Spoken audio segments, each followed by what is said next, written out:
Caplan, please. I've said many times, I've mentioned the Pasuk in Eov, Eretz Nitna Biad Roshim.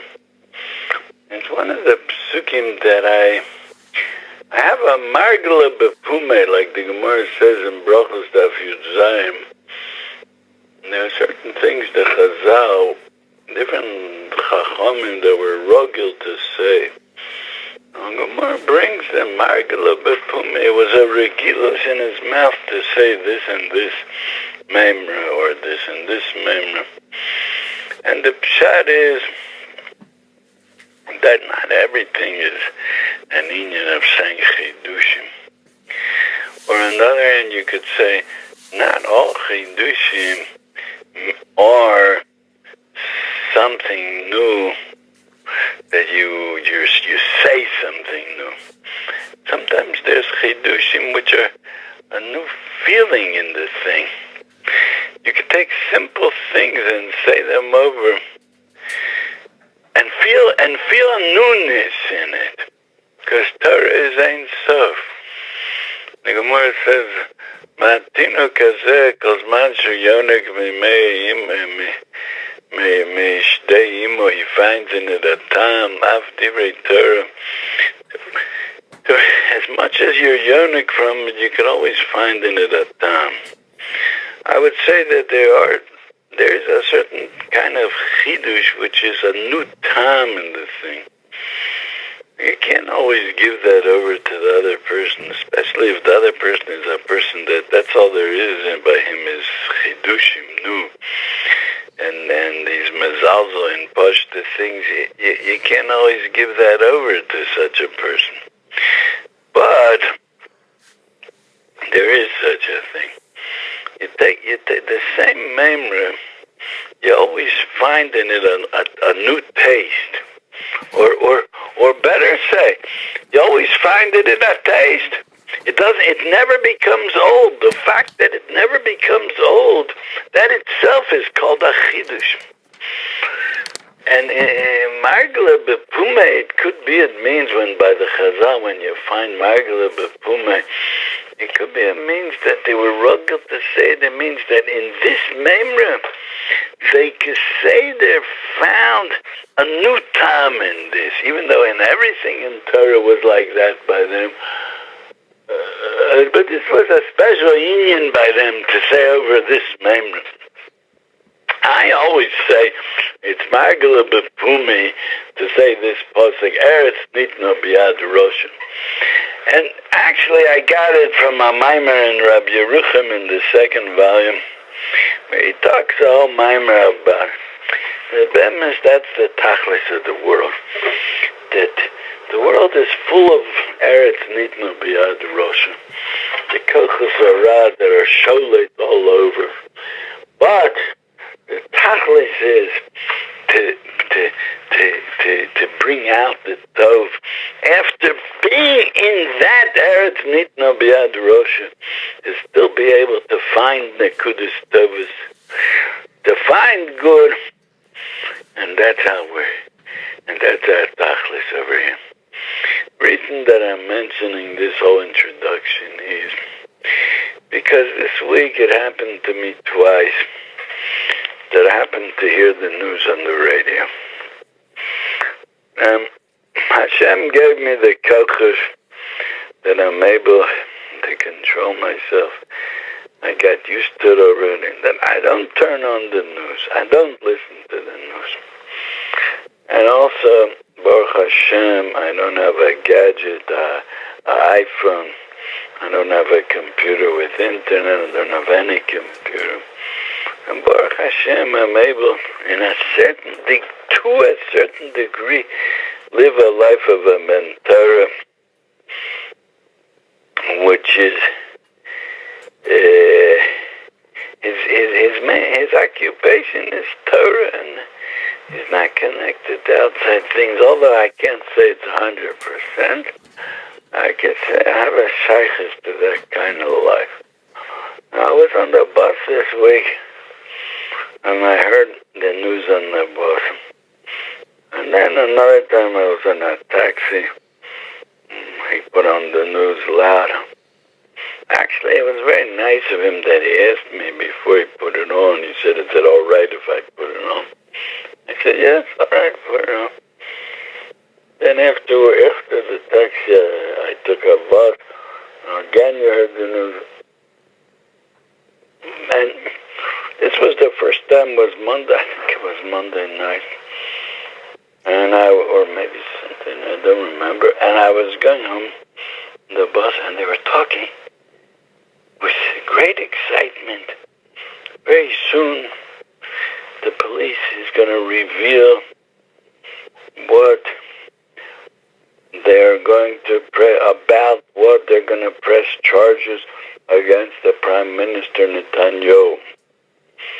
And it's going to, we need the header of the what's he called, the Yoetz HaMishpati LaMemshala. Once, and we're going to soon get the header from him, and he's going to, and then the police are going to reveal what in the tikim that they're pressing, in what are they pressing charges against the Rosh Memshala. And they said, and names of those that work in the radio. This one is going to be standing near the police. This one is standing near the Prime Minister's office. This one is going to be filming. This one is going to do that. This one is going to do that. And we're waiting, as if to say, we're waiting for this great minute to come that we're going to hear the charges against the Prime Minister. And I had this feeling, they're talking with such excitement, with such enthusiasm. What? About what? About how a person is about to have a downfall. About in what a person was nichshel, and what a person fell through. In what way are we going to able to get this person? And that they're talking with such excitement. Shlomo Melech says, when follow Yivcha al Tismach, don't be happy, don't rejoice when your enemy falls. Here, he's their enemy, okay. But don't rejoice. Don't say it with such enthusiasm. He's about, the beginning of his downfall is about to come, and we're going to hear about it soon. That's Eretz Nitna. Rabbi Kaplan. We see here. Hello, hey, Rabbi Kaplan. What? It's not so pashut b'klal that it's going to be a downfall. It's very, just to madken otcha a little bit. Oh, okay. Yeah, okay. I see. I didn't know. But it could be that they'll go out clean from the whole thing. Nobody knows. But they see it that way. I'm talking about how they look at it. They feel, oh, now we got him. Like it says in Eicha, the day that we were looking forward to has come, and we're about to report it as if in Doris Haboim in 50 years from now, when we're gonna read in history books, so and so reported this and this. He was there when it happened, and he heard it. And that so and so is gonna be a Zakin Ben Tishim, that he's gonna be in a Moshe's Kanim, and they're gonna take him out of the mothballs, and they're gonna interview him. Were you there when this and this happened? When they reported this and this? And he's gonna say, I was there. He's gonna feel so good about himself. I'm asking, what kind of way is that? Okay, let's say that he fell. Let's say they'll get him. Let's say. But don't talk. And let's say that you do have to report it. Let's say your job is, that's your job. But you have to be excited about it. You have to be excited about the other person's mapola. And I understand that it's all min hashamayim. And I understand that it might be that he deserves it. But he's no big tzaddik. He's choshed on all the Averis Shabbat Torah. He's not a big tzaddik. But Probably on Machal Shabbos, probably eats treifus, and he's even choshed on Gilead Arayos years ago. So what kind of big godless is it? And he doesn't help the fruma. Everything by him is what's kedai.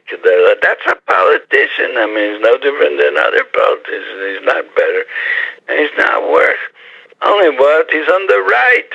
He's on the right, and even that is not so sure. But he wasn't able to stand up to the Obama, to this Schwarzer Obama. He wasn't able to stand up to him. Of course, nobody knows what it's like when you're in that place and you're afraid that they're going to cut off the support to Israel. And so you have to do certain things. But if we would have somebody that had a munah, so he would go and he would ask, what am I supposed to do at this time? And the Gedolei Yisrael would tell him, stand strong, don't give in. Hashem will help us. Hashem will help us from other sides. Of course, even our Yidden don't always believe in that and don't always live like that. When it comes to Shemitah, and plenty of people that wear yarmulke, because then they say, how could you run a Medina if you're going to keep Shemitah? There's somebody that he wrote, some big lawyer's name is, what's his name? Aviad HaKohen. He wrote Mamish Late Sonus about how could you run a Medina if you keep Shemitah? Don't they understand? Aren't they have responsibility for a Medina? And they don't care about running a Medina. That's how he's talking. I mean, that's the basic of a Yid is that one of the basic yesodis of being a Yid is that if you keep the Torah, you're not going to lose anything. All this, he doesn't know this Prime Minister. And he deserves Bizyonis, Rabbi. And it's not our business what he deserves, what he doesn't deserve. And if he deserves why only he's getting it, and what was with the other Prime Ministers, and what was Shamir, and what was this, what was that? It's all Kapshi Drachmana, secrets of Hashem, how he's running the world. But I'm not talking about that. I'm not going into that. But what about these people? What are you so excited? You're any better in your private life? You're any better than this person that you're so excited to know? Oh, we have the beginning of giving him his mapol. Stop the man in the street. He's very, very upset about what's going on, about the power that the media has to arouse such crises. And it's all them. And they know how to dig, and they know how to find it. And then afterwards they go to the police, and the police goes to the Yoetz HaMishpati, and then they go to the courts. And it all it's all the media. Good, you could argue if you wouldn't have them, so everybody would do what they want. I can't go into all the tzdodim of this question. But the thing is that they're Rishoim, and Stam, the plain man in the street, the taxi driver that was taking me. So when he heard the news, he started screaming. They're corrupt themselves, and what do they want from him? And it's all sheker, and he was screaming, and this is a corrupt Medina, and then Sember Chulu V'chulu. So I'm saying,